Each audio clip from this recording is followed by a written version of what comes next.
So welcome everyone to our informal chat about community building beyond social media.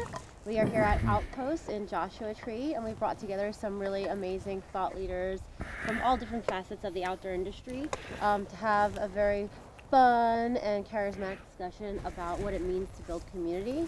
Some experiences we've all had, some methods that we feel have been successful, maybe even some failures, who knows. My name is again Jeanine Pesce. I'm the founder of Range. We are a small creative agency, and we also publish a biannual newsprint magazine that focuses on the intersection of design and outdoors. So very niche category, but a lot of fun, and we get to work with a lot of fun creative people. I'm going to pass the mic over to Eric, who's a CEO of Outpost, and he can tell you a little bit about what he's working on. Yep, Eric, I'm the CEO of Outpost. We are essentially a awesome alternative to a trade show where we take people outside of four walls and set up experiences and tell stories and really kind of express the culture behind brands through those experiences. I'm Marcus Colombano.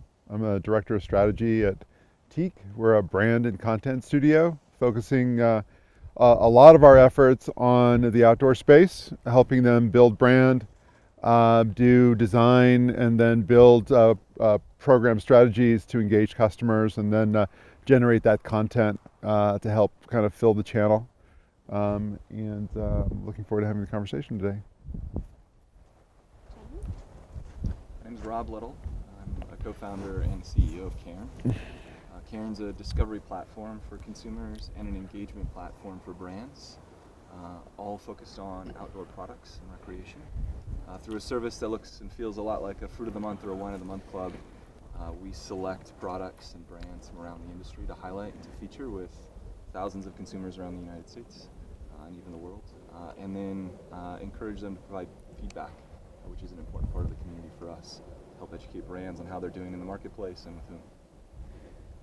My name is Chris Burkard. I'm a photographer, author, TED speaker, and I've had the chance to work with a lot of brands over the years and trying to actually create strategies to engage with communities on a deeper and more intimate level, and through storytelling, which is my favorite medium, via books and films and social media. It's been kind of my life's mission, I guess, to allow people a more honest look at how they can interact with the outdoor spaces that they care about and that they love.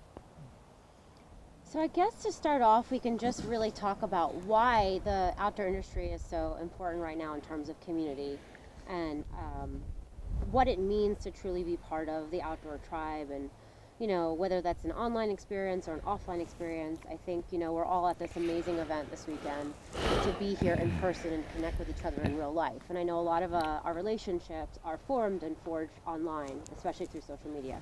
So what makes being here in person so powerful, and really gives us the power in terms of engaging with each other and again elevating the storytelling component and that authenticity? Maybe we could start there, because it's really about Outpost. Yeah. I think there's obviously a lot of power in just getting people outside. That's what we're trying to do is, I think the outdoor industry as a whole has been very segmented, been very core for a long time. And what Outpost is trying to do is include more communities, individuals, people that really benefit and enjoy spending time outside. Obviously, the more time you spend in beautiful natural places like Joshua Tree, the more connected you are to the land, and the more likely you are to protect it. So ultimately, it just comes down to just getting people more engaged in nature and hopefully protecting the places we all play in. And how does that segue in terms of these digital communities we have? When we're given the opportunity to connect in real life, is it enriching those communities? Is it giving us something that feels more authentic in a sense, because it's taking it from this digital sphere into the real life experience? I think so. I think the digital sphere is obviously really important, and it kind of highlights our physical experiences in places like this. But we see a lot of value in getting people outside of four walls, and actually getting to experience each other's products, and like really like understanding that there's a broader community, and how just all connected we are, you know, regardless of what industry you're in, regardless of whether you're a photographer or a founder of a company. And we all have that mutual bond of just enjoying our time outside. And yeah, so just realizing I think an interesting thing about Outpost that I found was this core group of people brought together. We had an event in Bodega Bay last September, and it started as a in-person organic event where everybody was together face to face in the real world, and the community, online community, formed from that rather than starting it off as a digital community that tends to be a lot more ephemeral, and a lot more disconnected, and a lot less personal. The digital community was started after the fact as a way to keep people and continue the connections that were made during Outpost. So once again, I think that the social media angle was used as a tool to maintain connectivity rather than having it be just a means, just for its very purpose would be just to actually have that community online. Yep. So what kind of role and responsibility do the brands that are here have in playing a part in that community? Because obviously, you know, we want to get our products in the hands of these consumers and these users, but how can we do that in a way that feels organic and subtle and natural? You know, is it about this more immersive experience? Is that really what, you know, where the value is added for a brand? Yeah, I think so. I mean, I you know, part of the inspiration, you know, there's amazing trade shows and they, you know, all over the U.S. and they all serve their purpose. But, you know, we'd see all these amazing products and services and, you know, you're just stuck under fluorescent lights in these big warehouses. And like every brand has a story to tell. Each one of them has a very unique culture. So I think being able to give them a platform to really kind of share those stories is really powerful.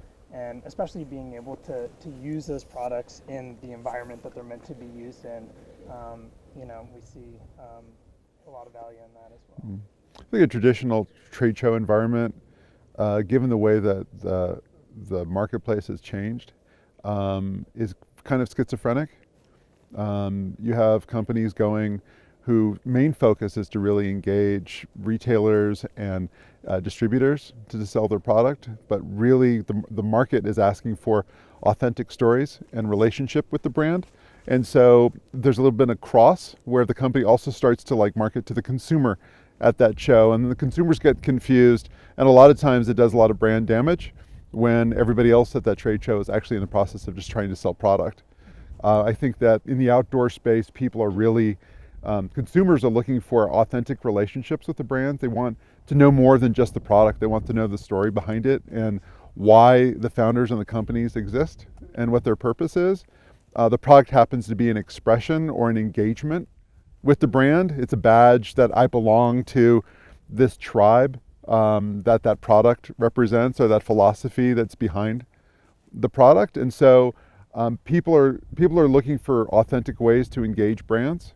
Outpost is cool because there isn't a singular purpose for a company to be here, but it's not the purpose is not to engage a distributor or a retailer. It's about just spreading the vision for the brand. So I think that it's more on point to the way consumers want to engage with outdoor brands and products in general right now. Yeah. Well, isn't it more about, you know, especially in terms of like millennial consumer, which we could definitely talk about into, it's about having experiences as opposed to buying more stuff.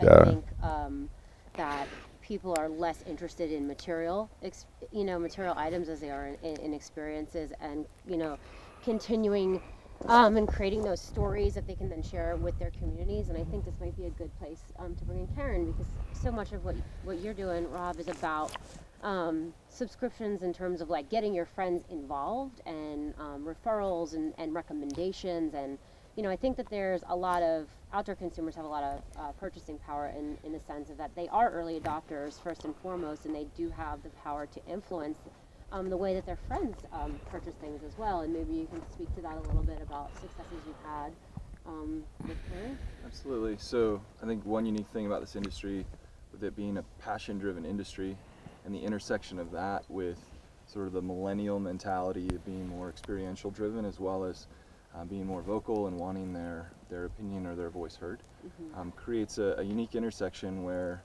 we really sit as a company. When we provide product, we incentivize reviews.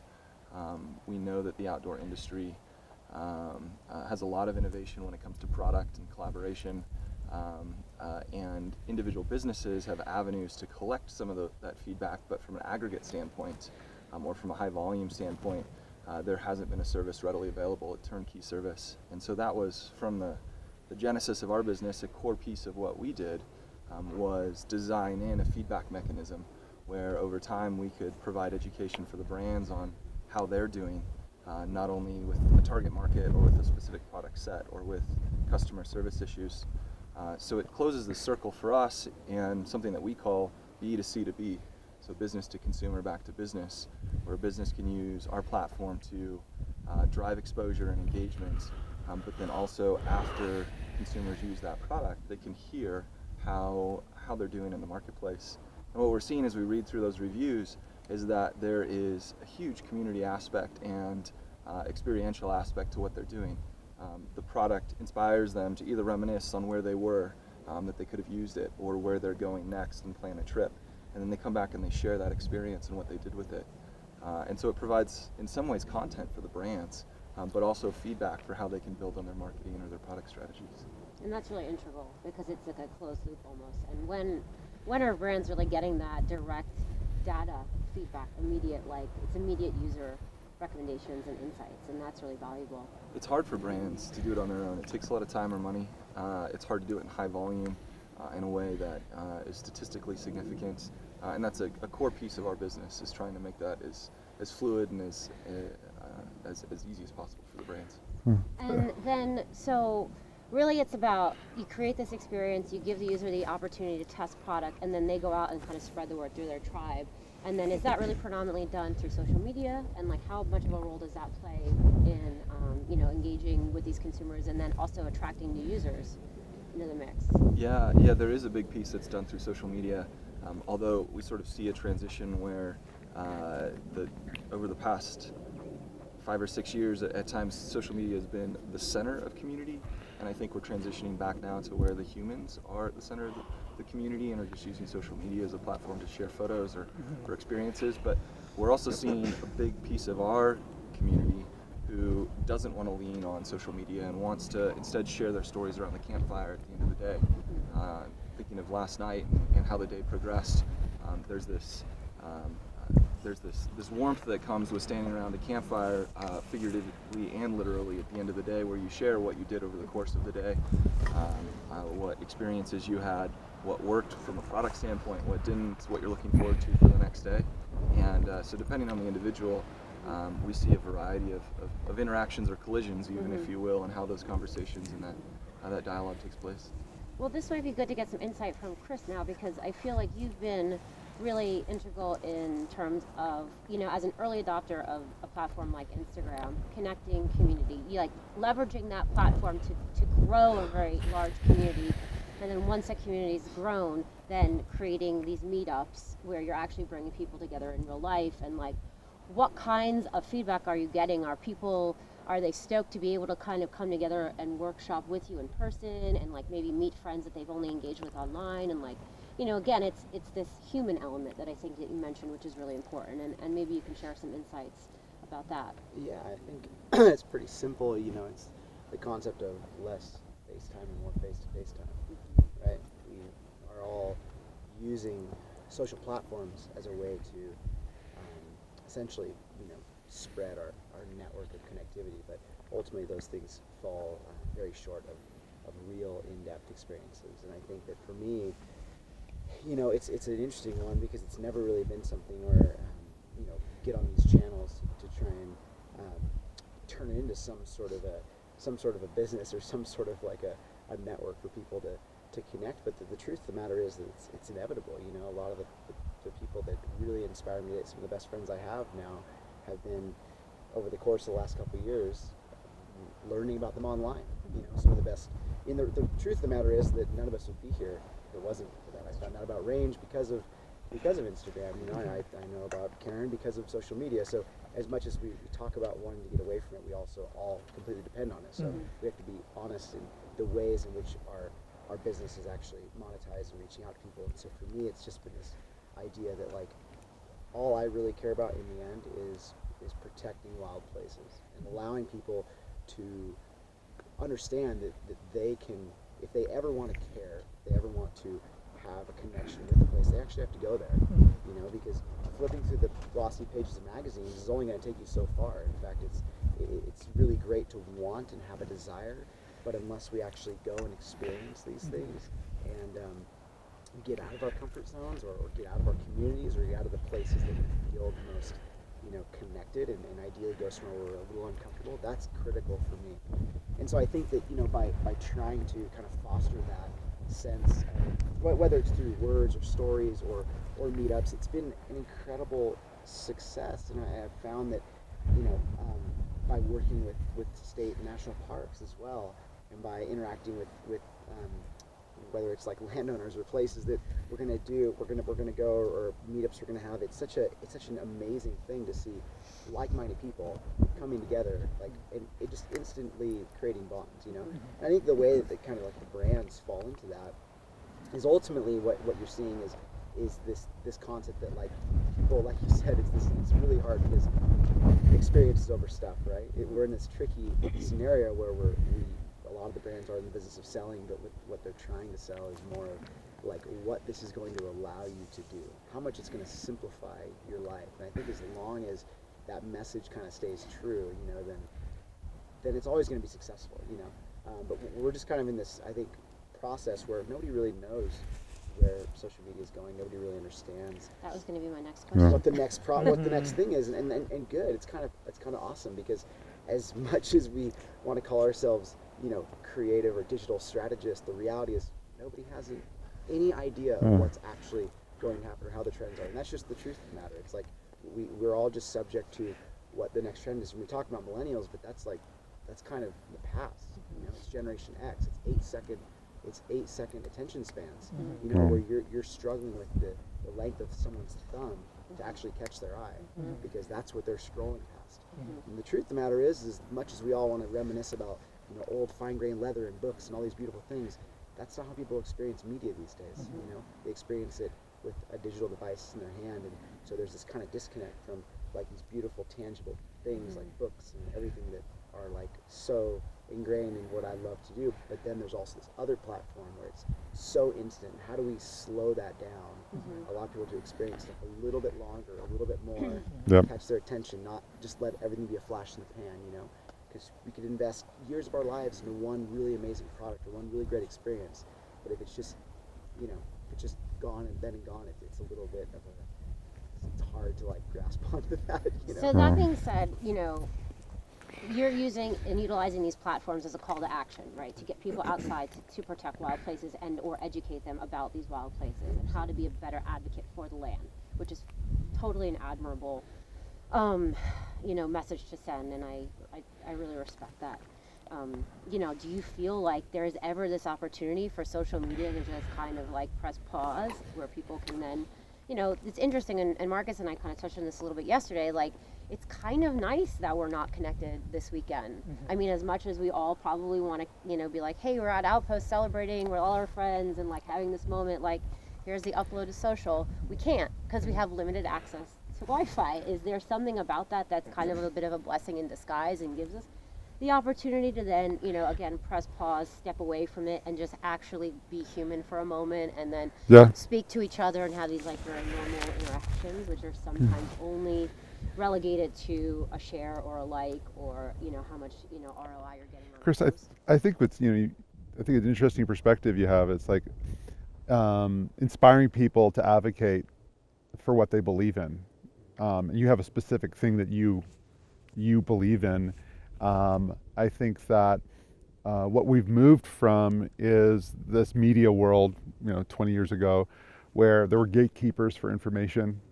You had a limited group of people around you with a limited knowledge of the world because you just couldn't get access to information. You looked to the press, you looked to magazines, you looked to advertising to expose yourself to things that were outside of your circle. and you were told what to think. You were told what to, you didn't have the opportunity to explore. As the internet came around and you had access to more information, social media came around, you had access to a larger population of more kind of, not neutral, but you're able to expand your circle. And now I think what people are doing and what we're trying to do is inspire people to be advocates and to take a stand and have an opinion and spread the word about what they believe in and what they like and what they appreciate. And they have an audience. They didn't have an audience before, and it's bigger than the audience of the people around them. What I think is interesting about an event like this is we bring people from all these different walks of life. They have different products, they have different things that they do. And in the real world, we get to really expand our worldview because we learn from other people. You're right, within seconds, we have these common interests, but then there are all these other things that people bring to the table. And we're not stuck on social media right now.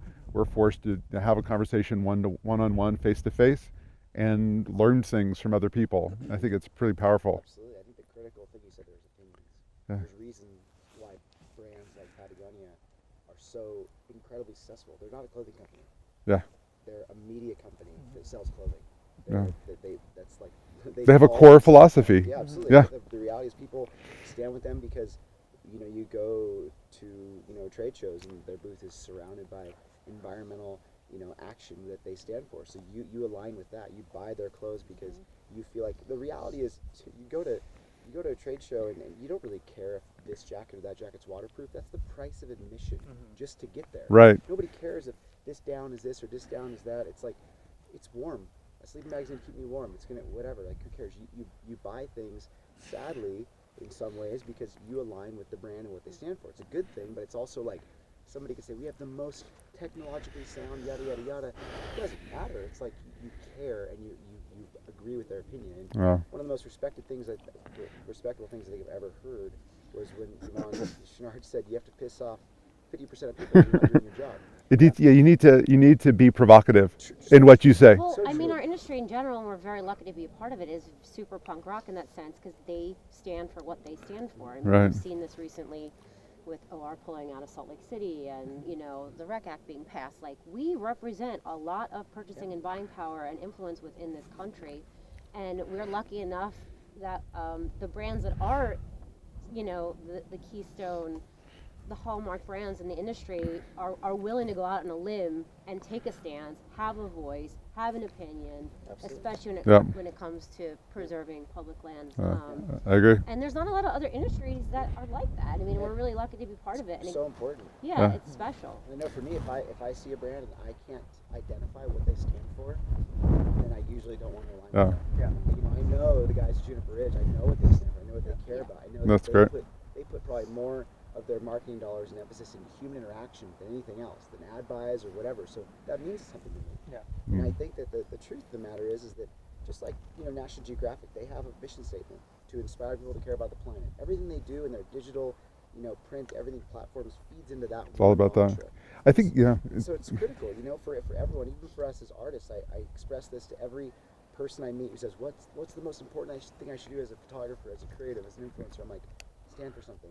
Yep. Whatever that is, make it known and make it visible. And if somebody doesn't agree with it, that's okay. We have to understand that we aren't all going to agree on I agree. everything. But It's interesting. I get exposed or I get approached by established brands, kind of more old school marketers, and I get approached by startup companies, younger outdoor brands. And the cool thing about the younger outdoor brands is they don't really care about competitive positioning. And the old school marketers are always like, how are we better than other people? How do we stay ahead of the competition? And the cool thing about being a brand strategist, a brand marketer, is I advise my clients to not position their products competitively, but to be true to what they believe in and establish a real relationship with their customer, because at the end of the day, it's all table stakes.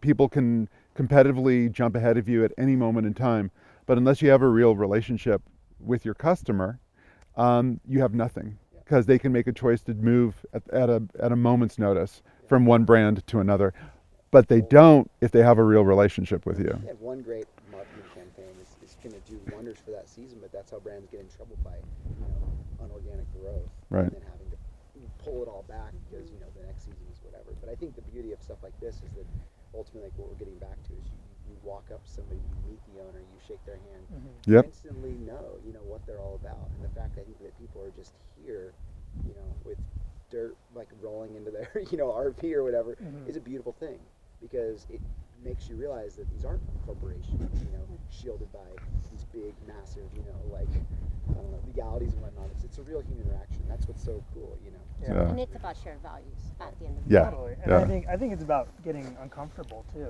Like some of our most valuable experiences are I'm outside. uncomfortable right now because I'm freezing. Just react to Get that. warm, get comfortable, then we'll make you uncomfortable. Okay. again. She's more authentic because of it. But I think that's it. Like you were saying, Chris, is that it's imperative that we get out to these natural places and get uncomfortable and explore. And that's where we get a lot of value. And like we don't really bring that into we don't necessarily bring that into the business world, or like when we're looking at different companies, it's we rarely get a chance to actually get outside together.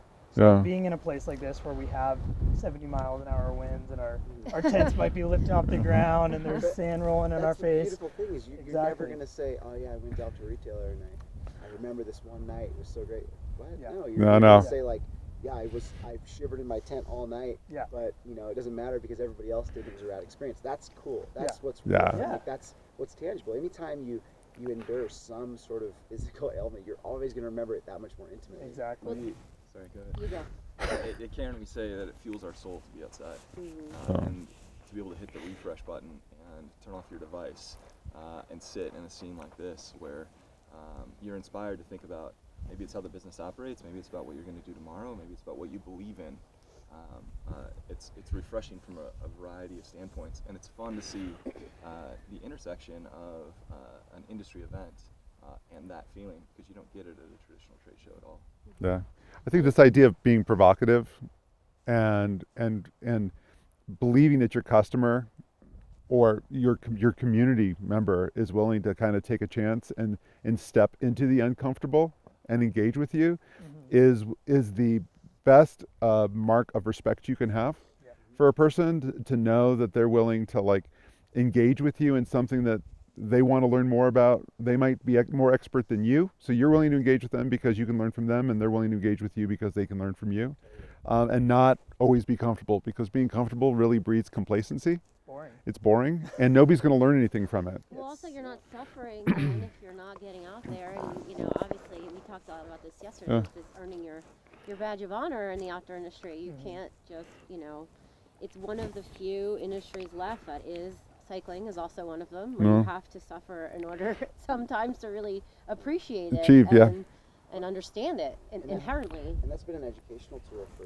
newcomers. The beauty is that in the last 10 years we've seen a lot of brands bridging the gap between your weekend campers, city folks getting out to the outdoors, which is a beautiful thing. I think that's like a really great reality. And it's what's funny, not to jump back on the social media thing, but I find myself having to, this is kind of my opinion on the whole scenario, is that I find myself a lot of times having to kind of advocate for that, because a lot of times people have this concept that, like, oh man, well, if you're sharing these places and say you're geotagging them, this and that, blah, blah, blah, and you're allowing people to go experience them, are we going to ruin them? And the truth of the matter is that, we all want to protect all of these places. The only way to ever protect them is to get people to them, which is why folks like Hip Camp and whatnot are doing really great services, because they're allowing people to go out and experience them. And I always say, like, even if someone just walks to the edge of the Grand Canyon and their only purpose is to shoot that selfie, it's not my place to judge. The reality is they had an experience. They got out there. They left their house. They went somewhere different. They went somewhere new. That will fester in them, and hopefully they'll come back and experience it deeper. Next time they'll get down to the river. Next time they'll go further. And that's the only way we can foster that type of mentality, is that we can't, as an outdoor industry, we can't be like shunning newcomers because they don't understand leave no trace, and they don't understand this, and they don't blah blah, and they don't wear the right gear, and they don't have the right look. Like, that's not the reality. That's not what it was built upon. It's there's always this concept, and the famous words of Ed Abbey, wilderness at the expense of access, or access at the expense of wilderness. But at the same right, we have to understand that if we want people to care, then we have to kind of get everyone out there. I think Well- these are great events because they do that. Well- So is Range, the magazine, because people can flip through it and be inspired and want to go, right? Yeah. And that's kind of what it's Yeah. great for. Well, I was just going to say, don't you think it also gives them a sense of ownership in a sense? Totally. And then Oh. also then that comes with like a sense of being, protecting, wanting to protect. So Absolutely. maybe they're going to be more willing to advocate for the Grand Canyon and write to their local congressman if Right. they've been there and felt Yeah, you're the never sand. going to do that if someone's like, oh, check out, here's some sand from the White Sands. Yeah. throw it in your Right. face, like, great. It's cool, like, disembodied. this- It's disembodied. I think there's this. So we've been spending a lot of time at Teak thinking about this idea of heritage interpretation, which is this process of kind of communicating really complex scientific and intellectual ideas into to people who aren't necessarily in that discipline, and then getting them to be really kind of inspired and passionate about it, and inspired enough to want to go and learn more. And you only do that by getting them to be involved and engaged inside that environment. So we're working a lot with the Park Service, and I think you're completely right. I mean, the way to get people to be inspired to want to give more money to preserve is to get them to know that it's there, right? And you only get that if you are in that environment. People, I mean, even in war, a lot of people vilify the enemy by making them feel unhuman and distant. They're not people, so we don't worry about destroying them. Once you get to know a person face to face, that vilification kind of goes away and you identify them as a human being. You do that with the land as well, you do that with the brand, you do that with the, yeah. And so I think getting people face to face with objects, things, places, people is critical for humanization of anything. So is this the future then? Is it the future is us sitting in these small groups and taking these chances to get outside together? Like obviously everyone needs to do work. We all need to work. We all need to get to the office. We need to be active in that sense. But I mean, is this the way to balance and leverage, that kind of movement? Is just being together in these environments, stripping away the online experience and being really present? Humans are tribal. I think humans have that need to be together in groups. I mean, you take a look at the interesting statistic, I don't have exact numbers on it, but in France, pre-war, people got together in cafes because they didn't have hot water in their houses, they didn't have heat. They could go to a cafe, they could go to be warm, kind of like a campfire. They hung around, they shared stories, they wrote literature, they had a cultural experience. After the war, the apartment buildings started getting heat, they started getting hot water. The depression rate, suicide rate went up in France because of that. And People are more isolated. people were more isolated. And I think that humans are looking for more opportunities to be tribal, to be communal and work together. You see that in cities. You see that with millennials, with cafe culture, for example.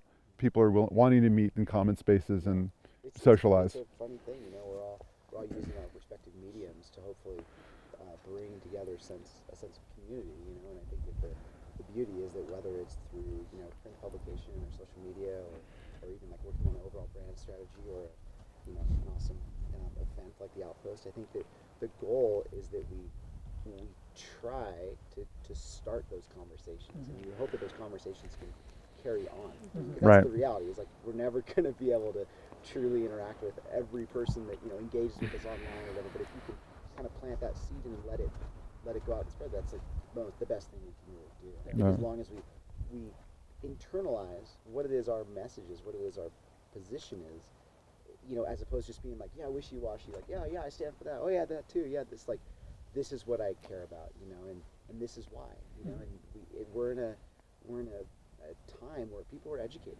That's the best thing, you have young kids who know more than me about certain issues, and I'm like, oh my gosh, but that's a beautiful thing, I mean, not to get political, but the reason that things like Black Lives Matter spread so beautifully is because there wasn't one person behind it. It was a group. You can't take down a beautiful group idea. It was an untapped feeling though too, right? Exactly. Yeah. And that's where we're at with the outdoors, Bears Ears and all these other things that we stand for. It's like it's an awesome thing, and I think that we just continue the conversation, be more not afraid, not actually afraid to stand up for the things that you might not, because we're in a society where it's never been more important. Eric, I think it's really interesting that you've kind of designed these outposts to be like about 150 people.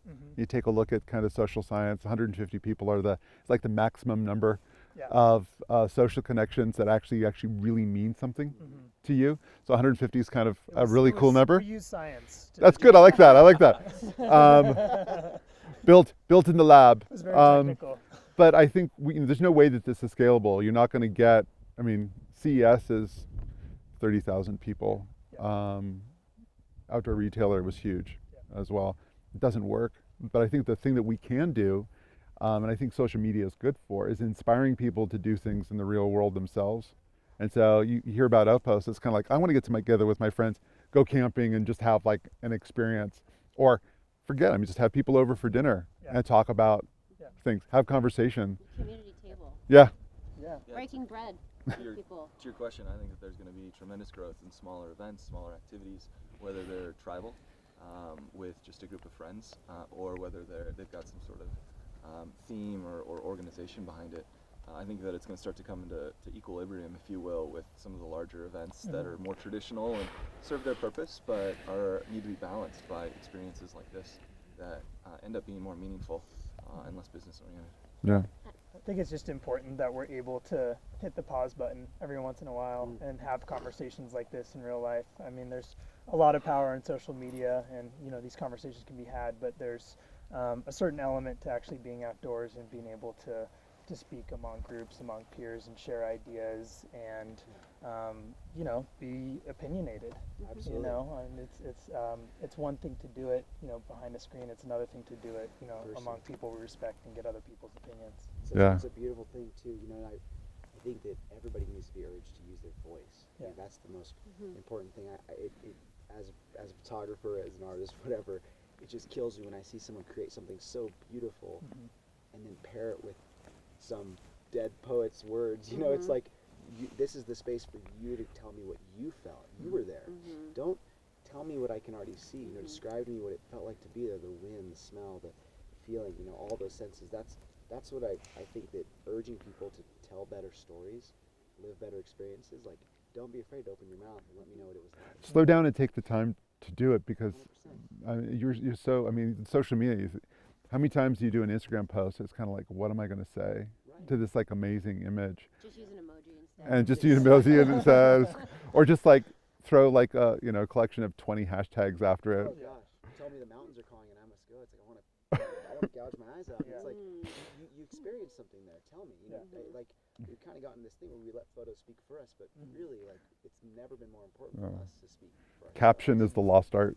Absolutely. Yeah. It takes a little while for consumers to get there, though, particularly in the beginning when they're first stepping foot outside and they recognize the beauty and the inspiration Maybe that comes they're with it. overwhelmed And by it. yeah, and so I agree with your perspective entirely, but I also think that that in the early days that those words can motivate and entice a consumer to want to go to the next step. And over time they get to the point where they don't want that embedded at all and they want to come up with their own thoughts and feelings. Yeah. I just think it's a matter of experience like this, internalizing it, not be rushing to post or share. Yeah. Something. I always tell people, I'm like, you don't have something to say, don't say it. There's nobody like, actually like needing you to share this stuff. Like, let it internal, let it work in you. Like, I like to put in a pair of headphones and like kind of zone out and be like, what did I feel? Like, write down words, even let those words build, and just learning how to start to express yourself. Because you're absolutely right, it's not something that just comes to you. I think that with all brands, that the beauty is, and with consumers alike, we all share mutual experiences. We internalize it differently, and that's what I respect the most. Is like understanding like what like beautiful little tidbit or thought did you come away with from a weekend like this. And, Well, I think it's really true. I think this whole kind of slowing down. I work with so many brands who are like, we need to have a brand tomorrow, and it's like, well, let's sit with it. Let's let it evolve. Let's make sure that it makes sense. Let's spend, a few weeks talking about why you started this company, why you're making the products that you're creating, and really think about what it means to you and what do you want it to mean to your customer.